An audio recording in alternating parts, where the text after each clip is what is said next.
During the day, I don't believe in ghosts. At night, I'm a little more open-minded. Unknown.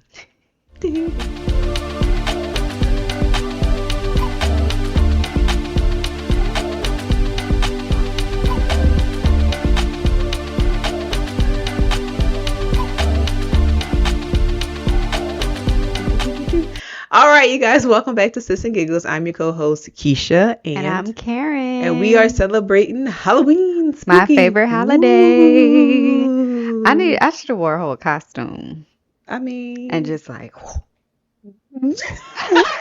that was my cape. Oh my invisible God. cape. This is the time of the year when I realize our lives are different. Like, because the last time I went out for Halloween as an adult is when we all went out, like me, you, and Josh, Yeah. and we were in that Uber. We had fun. We were in that Uber like this. It's like he was going so fast and popping over all the potholes. It So was a fun night. now I hand out candy and dress up as a cheerleader, and we can use that costume for later. Me and my husband. Anyway, all right. Oh, well, What are we eating, Karen? we are eating sweet potato casserole because it's orange. Well, more brown now. I mean, but that's the topping. That's Okay. not the casserole part. all right, but we are going to be eating that. And of course, if you want the recipe, you can go into our Patreon, like, follow, and subscribe, all that. So we're going to get into it. So this is going to be more so of a murder episode because it's Halloween, right? I mean, even though it looks bright. Yeah. It's Halloween. Let's get some spooky stuff hitting. So I know most of us have watched the Candyman. I haven't, right? So it's crazy. So I will listen to real life murder mysteries, but I refuse to watch Halloween movies. Is that weird? I still haven't watched a full Child's Play or Chucky. Yeah, I don't, I told you, I don't be watching that stuff, but I will listen to a good murder mystery. Yeah, creepy, weird. All right. Anyway, so we're gonna be talking about the original Candyman. So in 1944, Ronald Clark O'Brien was born. He was nicknamed the Candyman. He lived in Deer Park, Texas, and he was an obstetrician and a deacon at the Second Baptist Church.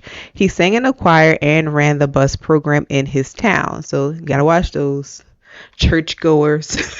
Oh, not let me say that. But anyway, on Halloween 1974, O'Brien took his kids out for trick-or-treating as he normally would. He was known in the community as a nice guy, so when the neighbors asked if it was okay if him and his two kids trick-or-treat together, he said it was fine. The kids rang on doors, collected candy, and went door to door having a great night. The kids rang on a few doors but didn't get some answers, so just like any other child, they just went to the next house. O'Brien walked a little ways back behind the children, but when he caught up to them, he handed them 5 pixie sticks. So, little backstory. So that night it was actually raining, so some of the houses weren't opening their doors or they didn't have their porch light on. So when kids went to the houses, nobody answered. They went to the next. So when he caught up to the kids, he handed them the 5 pixie sticks. He claimed that he got it from one of the houses that originally didn't open their door. He gave both of his neighbors' kids a stick, one to each of his child, Timothy and Elizabeth. Well, one to each of his children, Timothy and Elizabeth, and the last one to a 10-year-old boy whom he recognized from church. So it's 5. So 2 to his neighbors, 2 to his kids, and 1 to some random child. The kids finished up trick-or-treating and headed home. So before bed, Timothy, which is Robert's son, he asked for one more candy. O'Brien said that he can choose the strawberry pixie stick. So the pixie stick is coming back. Timothy complained that the candy tasted bitter, but his loving dad gave him some Kool-Aid to wash the taste away. If this man poisoned his own children's, The effects of the poisoning took effect immediately. Timothy started to complain that his stomach hurt and he ran to the bathroom to vomit. Shortly after, Timothy began to vomit and convulse. O'Brien said that he held his son while he vomited and tried to console him, but he knew something was wrong when his son went limp in his arms. O'Brien packed Timothy and I keep saying Timothy. Timothy. Timothy. O'Brien packed Timothy into the car and rushed him to the hospital, but unfortunately, he died on his way to the hospital. This poisoning in the community sent a panic.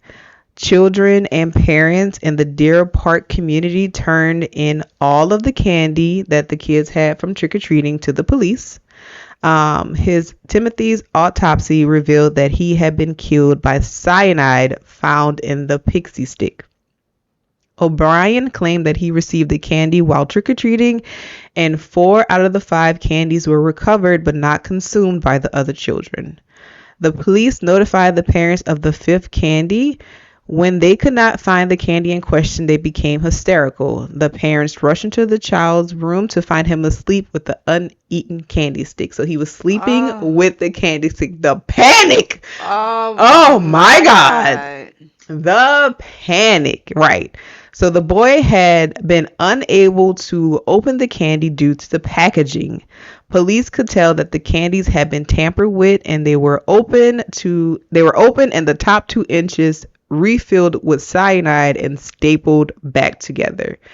So stapled? Right. It's crazy. If I would have saw candy with a staple on it. Right. So it's crazy the lack of, I don't say education, or just like the freeness of people back then. Like, I hear so many stories where people say, well, we slept with our doors unlocked, or we just thought that he was so nice and we just let him go. Or even the fact that we let our kids ride their bike to school. Yes, she was in pre-K, but the school was right down the street. What are we doing? Maybe, I don't know. I check all of Briley's candy. One thing about it, she doesn't even really eat candy, so I don't even care about we just throw it away most of the time. But the candy was obviously tampered with, right? So that's weird. Okay. I feel like it's one of those things where,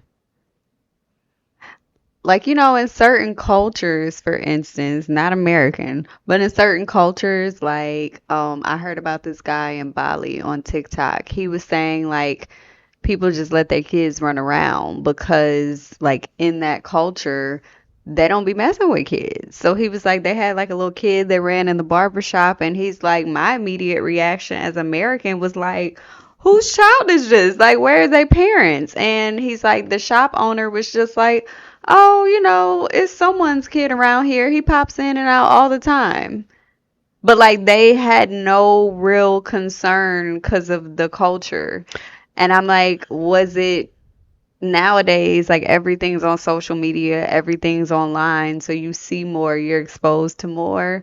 So it's like, I feel like nowadays people not leaving their doors open. You should never leave your doors open. I don't care how safe you feel in a community. Like, maybe it's I don't say a black thing, but I mean, that's from your culture and time, like, though. We don't leave no dang on doors open. Like, I'm checking my child. Like, I don't know. Maybe I'm like this because of the stuff that's happened in the past. So now I'm more aware of what is happening. If you lived in a world where that was never an issue and that's what everybody did, and like you didn't hear of any of these things, like, you think that now because of what you've been through, right? Yeah, possibly, but I could trust you 100%. I'm still gonna check my child. Yeah. And I think that there are creeps in all cultures. Yeah. I don't know. Maybe United States, we just have so many more people, a denser population in some areas, so we have, per capita more creeps. But I don't know. I think, and we are more. I feel like we're a more fucked up evil society in general. The first F. I did. I'm trying to be good over here, but I don't know. Yeah, we are definitely effed up. All right, back to the story. So according to the pathologist, Timothy consumed enough cyanide to kill 2 full-grown adults, while the others contained double the amount. He was trying to off these people. Police questioned O'Brien on where he received the candy, but he told the police he could not remember, and the police became suspicious of O'Brien. And he had only taken his kids down 2 streets because of the rain. So you can't tell me where you got this candy from. Right. And back then, I remember, y'all, the old school pixie sticks were like 5 feet tall. Y'all remember them big old pixie Yeah. sticks? Like, you don't remember who gave these big ass pixie sticks? Yeah. Not 5 feet They tall. were at least like 2 feet. They were huge. Yeah, that was a bunch. Pixie sticks is just sugar. Yeah. Did you ever sell pixie sticks anymore?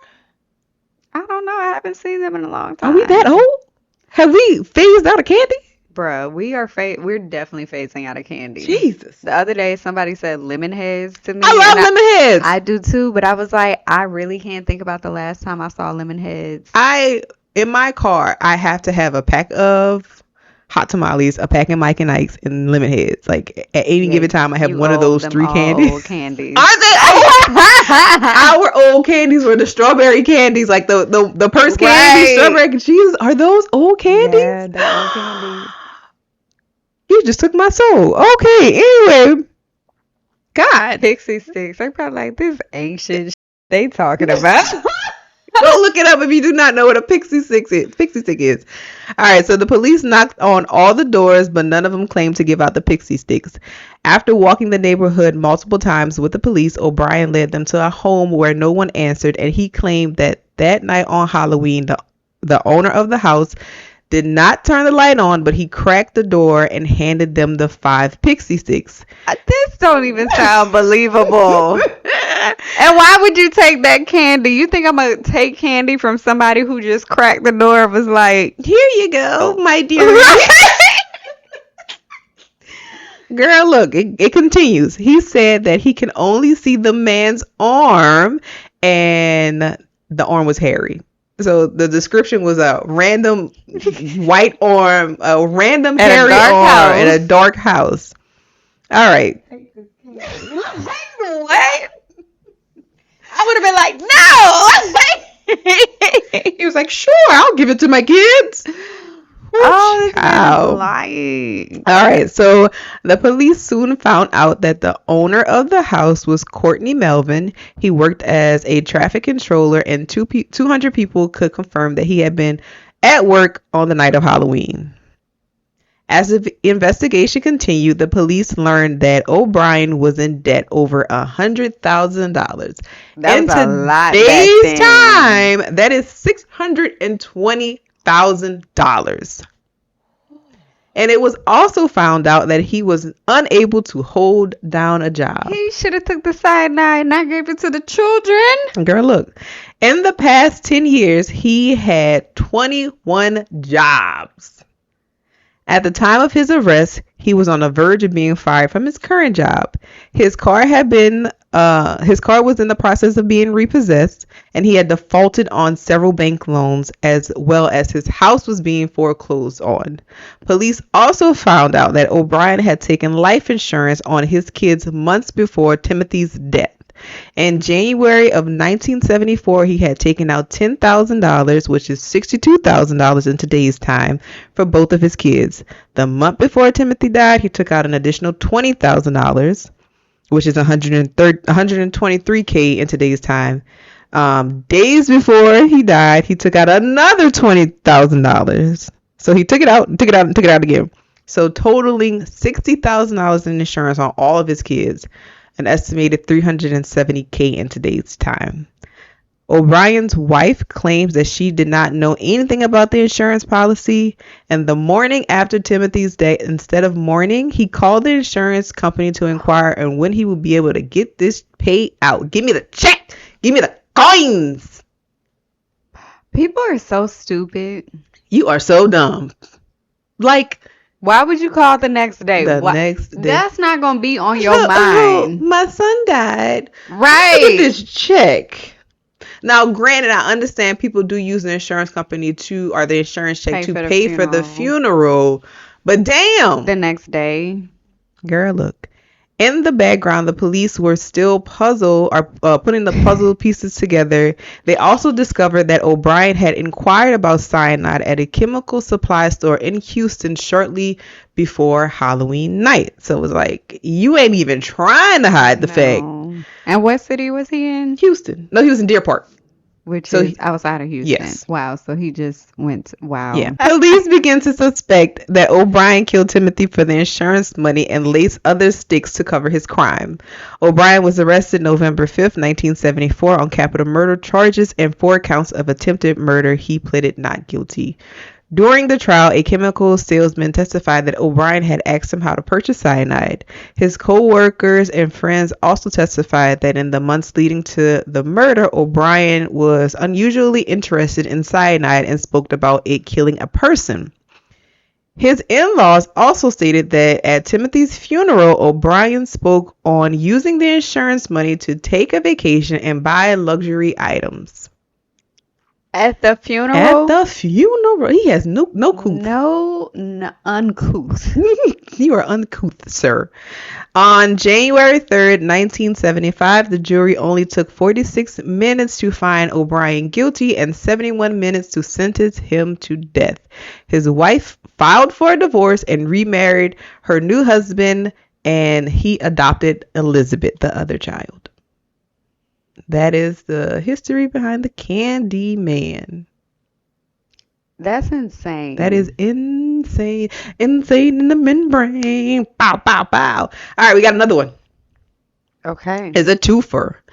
Boop. Dos. Twofer. Dos Equis. So we're going back again. The trick-or-treat murders on 1957. All of these are Halloween murders. Yes. It's Halloween. You know what I can never understand, like on Halloween movies? Jason is it Jason? Michael is walking 0.2 miles an hour and y'all are running. Are y'all running in a circle? Like, why is he catching you? Right there, right? Right, all the time. Like, I bet if it was me under that mask, I'd be my knees ain't what they used to be. Like, but he took his time. Fall. He took his time. Maybe he like put booby traps so they can fall, right? So I can catch up to you, because I can't fathom him taking a leisure stroll and you running. Did and you he's see still that, catching up. That video I sent you with the man wearing the Mike Myers mask, and he was scaring the people in the drive-thru? Oh yeah. That shit was so funny. Yeah. Like, here's your drink. You be like, And right. Or either they'd be like trying to hand it to him, but he wouldn't move. and then suddenly he grabbed the drink, and they'd be like, ah! One boy's scream was like a cartoon scream. His octave went way up. I said, oh my! They don't pay me enough for this. All right, so the trick-or-treat murders on 1957. So on Halloween in 1957 in LA, hairstylist Peter Fabiano. There we go. Boom. You got it, girl. All right, so Peter opened the door to what he thought were eager trick-or-treaters ringing his doorbell. Even though it was late, 11 p.m. to be exact, he still went and opened the door to hand out candy. First of all, hell no. 11 o'clock? Yeah. Them is adults. Yeah. I don't care if it's a kid. First of all, that's bad parenting. Yeah. Them kids need to be asleep. Anyway, his wife, Betty, was already in bed, tucked in for the night. The thought crossed Peter's mind that it might be too late for a trick-or-treater, but he grabbed the bowl of candy by the door and proceeded to greet the last-minute treaters. Betty remembered waking up to a deep voice and a loud pop sound that also woke up her daughter, Judy. Betty ran to the front door to find her husband, Peter, in a pool of his own blood. Judy ran out the door to the neighbor's home, as he was a police officer. Together they called the Valley Police Department. Peter was taken to the hospital, but soon pronounced dead from the gunshot to his chest. Back at the home, the only witnesses to the shooting was a teenager who saw a car speeding away from the home. The shooter did not leave any shell casings, and there seemed to be no physical evidence. Nothing was taken from the home, so it seemed like robbery was not the motive. Some believe that Peter's shooting was gang-related, but he had no connection to any crime organization and so that lead was cut short. So a little bit about Peter and Betty. They met in the 40s. They met in the 40s. Betty was divorced from her first husband and was a single mother raising two children. So yeah, Betty was divorced from her first husband and she was a single Wow. life. Okay. ADHD. All right. Again, Betty was divorced from her first husband and was a single mother raising two children. Peter and Betty moved to New York, moved from New York to LA the year before Peter's death. Police questioned Betty the night of the murder. She heard two people at the front door and it sounded like a man pretending to be a woman. They asked Betty if Peter had any enemies, to which she replied, yes, Joan. Joan was born in 1917 in Philadelphia and was a writer and a photographer. In 1957, she met Peter. She walked into his salon looking for employment. Joan was also recently divorced, and Joan and Betty became fast friends. They were a little too close. Fast friends. Mm-hmm. Peter and Betty welcomed Joan into their family without hesitation. They were even so close that when Betty and Peter were having a rough patch in their marriage, Joan offered to let Betty move into her home. Peter became concerned on how close the pair had become, and he took time. Peter became concerned on how close the pair had become, and that the time it took them to become that close. Well, I don't know how I worded that. Peter was concerned that they was too damn close and they got close too damn fast. Okay. All right. Joan and Betty relationship was described as abnormal. So back then, it was abnormal. Now they were just lesbians. That's about it. They was lesbians. Wow. Yeah. They was bumping cats. Whoa, Whoa, that's like a alley cat. All right, so Betty soon came to her senses and wanted to work out her marriage with Peter, and in doing so, she told Peter about the affair that her and Joan had been having. One condition to reconciling the marriage is Betty had to agree to not see Joan again. Life seemed to go back to normal, and soon after, Joan met medical secretary Goldie, Godan, whatever. The two became inseparable. I know you lying. That Joan got forgiven and just went right back to her ways. Yeah, I mean, she's just a little mouse looking for a little cat, you know. She found another one, so they became inseparable, and talks about their lesbian relationship soon turned up. The thing about the small towns and like back then, it just was, you know, very unheard of. So they would spend all their free time together, and Pfizer was said to hide her true sexual orientation while married to her husband, Herbert. So Pfizer is Goldie. So Goldie was married too. She was married, yeah. So I'm starting to think that it was Joan that was turning these people out. That's what I'm saying. Yeah. So this was the main reason for their divorce, is Goldie found out that she was a lesbian. So on more than one of their coffee dates, Joan would speak about how evil Peter was, and how she was heartbroken and angry that she could not see her friend Betty anymore, and that she wanted to get revenge on Peter. The more and more time that they spent together, Joan convinced Goldie to kill Peter. Goldie bought a .38 handgun. She told the shop owner that she needed it for her own protection, and not long after purchasing the gun, she found herself waiting outside of Peter's home on Halloween night in the car that Joan had borrowed from her friend. So Joan's setting up the place. Don't be stupid, y'all. The plan was to wait until all the lights were off in the house. Goldie would approach the house with a Halloween mask, knock on the door, and shoot Peter. After the murder, Pfizer, I keep on saying Pfizer. After the murder, Goldie got rid of the gun in the department store. How reckless is that? What if a kid picked that up? What is wrong with these people? According to the courts, they were hysterical. 2 weeks later, an anonymous tip led police to Goldie's door. She was arrested in her home and quickly told the police, "It's a relief to have gotten that off my mind." The two women completed several mental evaluations, and during this period, it was determined by the courts that homosexuality made them unfit to stand trial. What a time to be alive. They both pled not guilty, but soon after changed their plea. Goldie pleaded insanity and claimed that she was easily influenced. They both were charged with second-degree murder and sentenced to 5 years to life in prison. Sounds about right. Goldie was released and died in 1998 when she was 83 years old, and no information was found on Joan, but it was thought that she was to be released around the same time.